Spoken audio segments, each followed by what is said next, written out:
Hi and welcome to my channel, and in case you don't know, my name is Lucky. So today I wanted to come with a video about what to expect after you get accepted into medical school.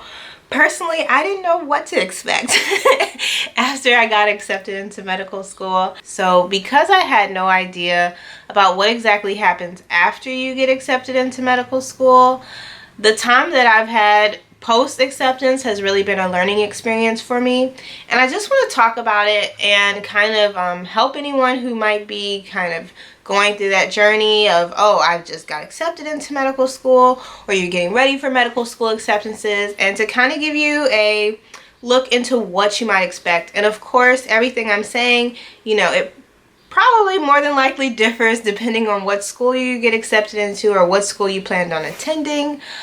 This has just been my experience so far. So after receiving my acceptance, my school did send me like a welcome packet. Included into my welcome packet was a little certificate of saying, congratulations.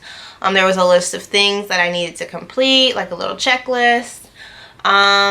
Besides that, there wasn't too much information about what was going to happen.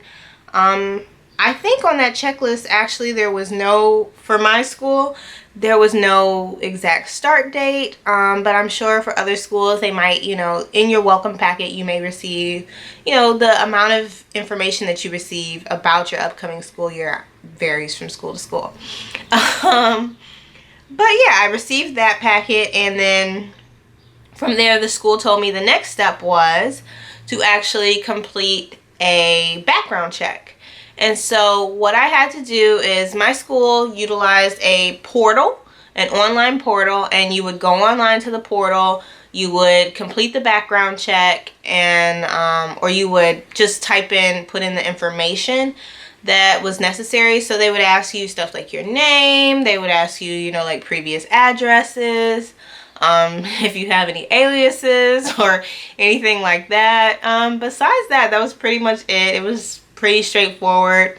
And it took around, I want to say like 2 weeks maybe for me to get the notification that my background check had gone through. And they give you a copy of your background check, or at least they did for me. So if, there was something on my background check, and I believe it was a criminal background check. So I think it just checked like your criminal record and stuff like that.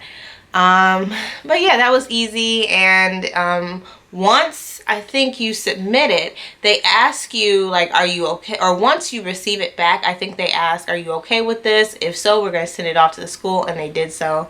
And that was it with the background check. So after receiving the background check, that is months later, my school began to send out monthly checklists telling us what to do leading up to medical school. Leading up until the start of medical school. So here's the thing that I didn't know before I applied to medical school that I think is important to know if you plan on applying to medical school. For my school, medical school actually doesn't start in the fall.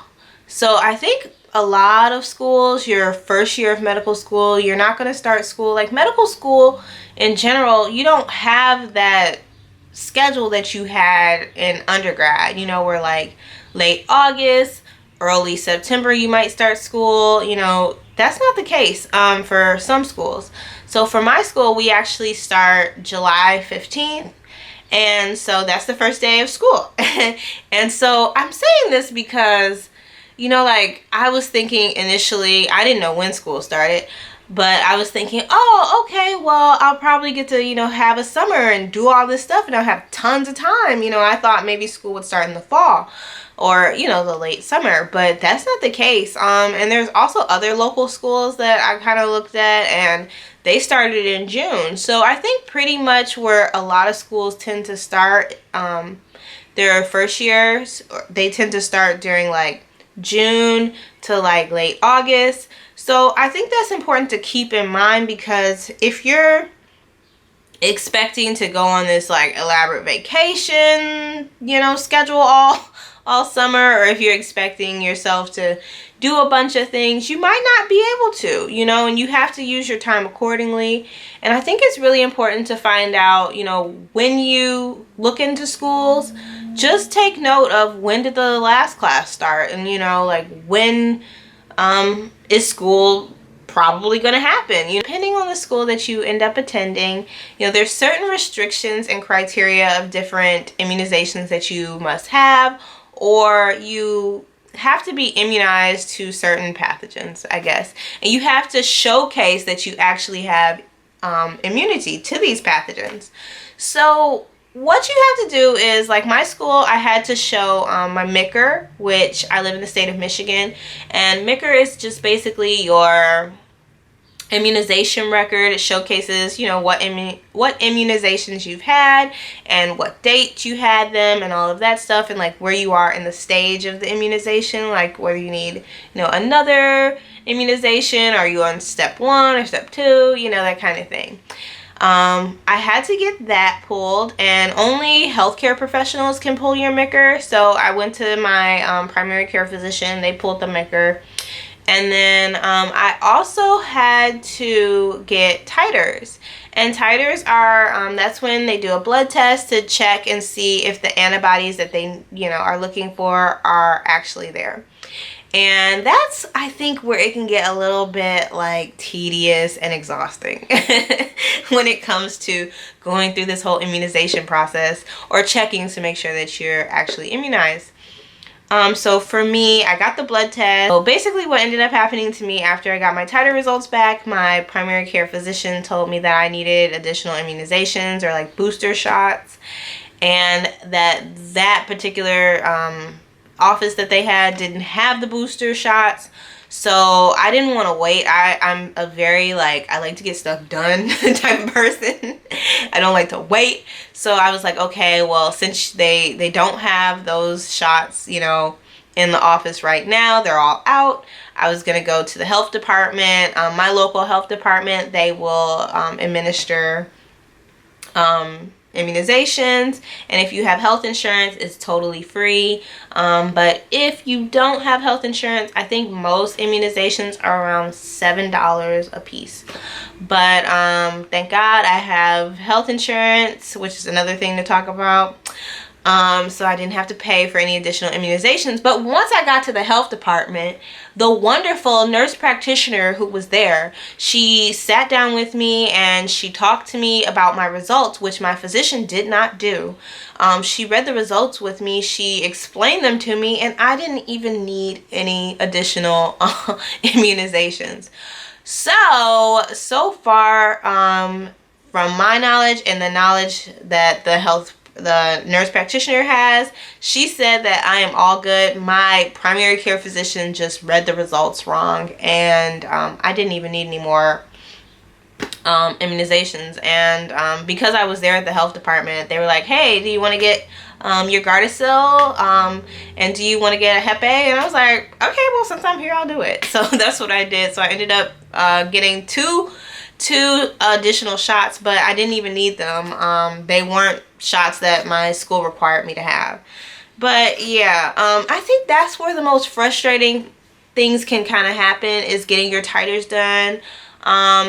My advice is this: you know, you have to be, of course, your own advocate for your healthcare. And you know, it's so interesting because as somebody who wants to be a physician, when you are a patient, you kind of can look into it's a different view of the spectrum, I guess. And so my advice to anyone who's going through this titer process is to make sure that when you receive your results, that you sit down with your healthcare practitioner and you go through them, because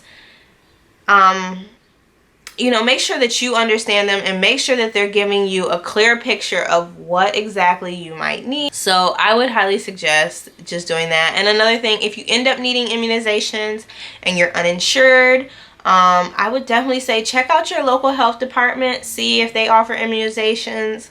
Of course, you can go to like urgent cares, and you can even go to like the drugstore too. Certain CVS pharmacies and like Walgreens, I believe they also offer immunizations.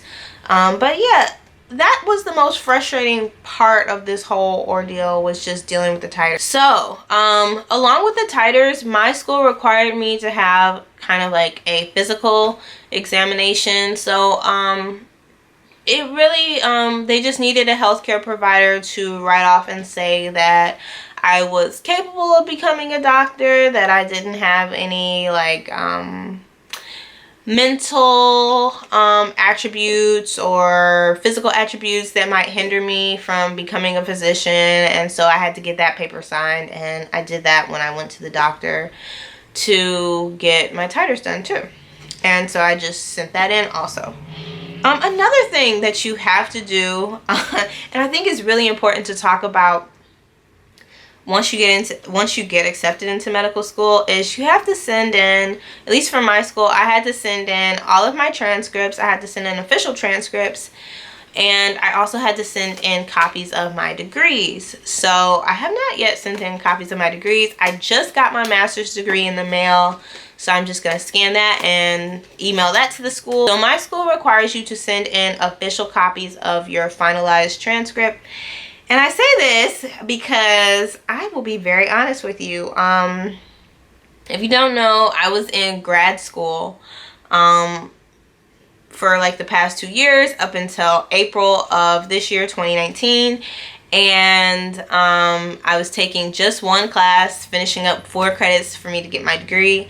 And I got really lax, and I was not studying like I should. And you know, when you get accepted into medical school, something to keep in mind is that your medical school acceptance is conditional. It is, you have an acceptance as long as you meet the conditions and criteria that the school requires you to meet. So if you get in your final semester, you know, a bad grade, you know, that acceptance may come into question. And so my school told us to just get satisfactory grades. And I was like, what's satisfactory? I don't know what that is, but to me, satisfactory is anything above a C.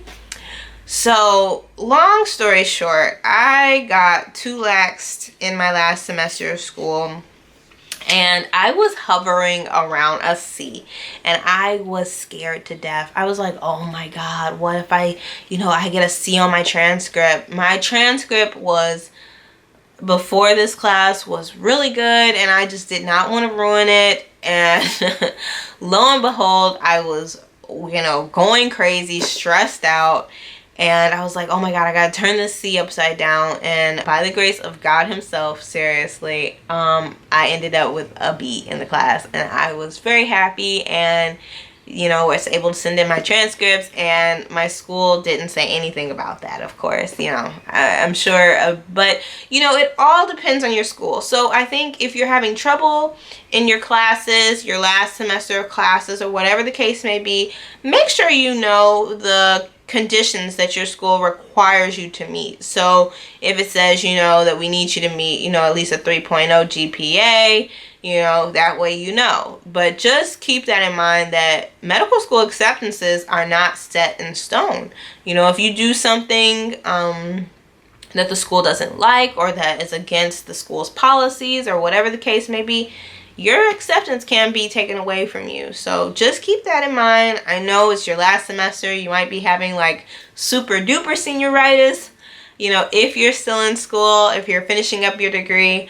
But keep in mind, those acceptances are conditional. As I mentioned, another really interesting thing about my school and a lot of local schools is that it seems like in most schools, and it seems like for most schools in Michigan, you have to have health insurance to go to medical school. So the schools need you to be insured.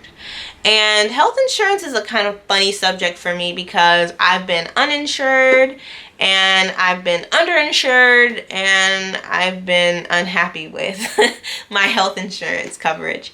And right now I am insured. If you're not insured, if you don't have health insurance, my school offers you the ability to purchase a health insurance plan with the school. However, the problem with that is they are very expensive. The health insurance plans that my school offers, they're like pretty pricey, and so I opted not to buy into one of those plans and to instead just continue with the health insurance that I have. For my school, if you have health insurance, you have the ability to sign a waiver and just stating that you have insurance, and once you do that, you're all set and you just have to send that in. But I think that's something really interesting to consider and something that I didn't even know. Nowadays, at least in my neck of the woods, you have to have health insurance in order for you to go to medical school. And if you don't have health insurance, the school will provide you with insurance too. So just keep that in mind if it's something that concerns you. So starting in the 2019-2020 application cycle, which is the cycle that I applied to, the AAMC, which is the Association of American Medical Colleges, now requires students to select their schools online via their Choose Your School tool. So this year was the first year, to my knowledge, that the AAMC requires students to do this. Please feel free to correct me if I'm wrong, but from my understanding, in the past, medical schools could see if applicants had multiple acceptances. So now, starting in the 2019-2020 cycle, schools are no longer exactly able to see how many acceptances I think a medical school applicant has received. Starting before April 30th, you had the option, I think this began in like February, I'm not exactly sure the date, but starting, if you had an acceptance prior to February, this year, and by this year I mean 2019, you had the ability to select on your AMCAS application that you plan to enroll into a school. So from like February to April 30th, you could mark a school as plan to enroll. And that allowed schools to kind of get a little bit of somewhat of a head count to understand, what's going to happen and where people are going to end up. Okay, so from after April 30th, you have the option of changing a school from plan to enroll to commit to enroll. And so once you labeled a school as commit to enroll, that gave the school the ultimate heads up, like, hey, here's a head count. This person is planning to come to school. They're going to come to this school. So based off of what school you got into or what school you were going to enroll into, you had to mark your school as commit to enroll. And for me, my school actually required us to have our school labeled as commit to enroll by June 28th. And anyone who did not label the school as commit to enroll on your AMCAS application, your acceptance may be waived. So that's a new thing that they're doing, and it sounds really confusing, but I'm telling you, it's really not that confusing. I might not be explaining it that well, but I'll definitely put some more information below in case you're interested about the AMCAS commit to enroll, plan to enroll, that whole thing. I will definitely leave some more information below. So another thing that you have to do once you get accepted into medical school is you have to file your financial aid, your FAFSA. So I filed mine super early because I'm that type of person. I always like to do things early. And I'm going to be really honest in this. My school, so most of the schools, they're supposed to get back to you before that April 30th date, when people are, you have to solidify your choice, somewhere around in that region of time. And my school actually did not give me my financial aid, did not package me for financial aid until probably like 2 days ago. So it's the 27th of June today. I wasn't packaged for financial aid until the 25th June, and school starts the 15th. So that has been a little bit of a slight hassle, or a slight inconvenience. So for my school, we're actually not going to receive our financial aid until July 9th, which is a few days from class starting. So, I'm just saying this as a heads up. My school is quite late on the financial aid game. And, that's something that, I think everyone, just as a heads up, if you can prepare for it, prepare for it. So, like, for people who are coming from out of state, I really feel for them, because they, if you're dependent on your financial aid to pay for, life and all of its, expenses, that might be a hassle. So if you can save up some money before you start school, that would probably be optimal. If you intend on getting a place, and you need security deposit, or rent for how long before, try to have a backup plan just in case your financial aid is late. So keep that in mind. Like I said, my financial aid at my school is coming in later than we expected it to, but I mean, that's just what's going to happen, and we have to roll with the punches. And so, talking about financial aid, I want to talk about housing. And for me personally, I opted to stay home for at least my first year of medical school. I intend on staying home for first and second year, and if I'm able to, or if I feel like it, I would like to move out for third and fourth year. But I'm going to be living at home with my mother, and my mom and I, we get along really good, so I don't think that's going to be a problem for me. I'm in my bedroom right now at home, and so this is where I'm going to be staying for my first year of medical school. And housing is something that I think you definitely have to consider. If you're moving out of state for school, you by far, of course, have to find some place to live. So one resource that I've seen a lot of people use is Facebook. Our school has a class page for us where you can post, if you need a roommate. There's also, like, I think a Google document or something where you can post if you need a roommate, what type of roommate you're looking for, blah, blah, blah. Personally, like I said, since I'm living at home, and I chose to live at home because, one, I don't see any need for me to go through the hassle of getting a place when I have a place to stay at home, and I'm going to a local medical school, so it's not necessary for me to leave. And really, to concretely solidify why I decided to stay at home, it's financial. I am already up to my ears in debt from undergrad, from grad school, and from even like classes that I took post undergrad. I'm up to my ears in debt, and medical school is expensive. Once I got packaged for financial aid, I was like, ooh, school is pricey.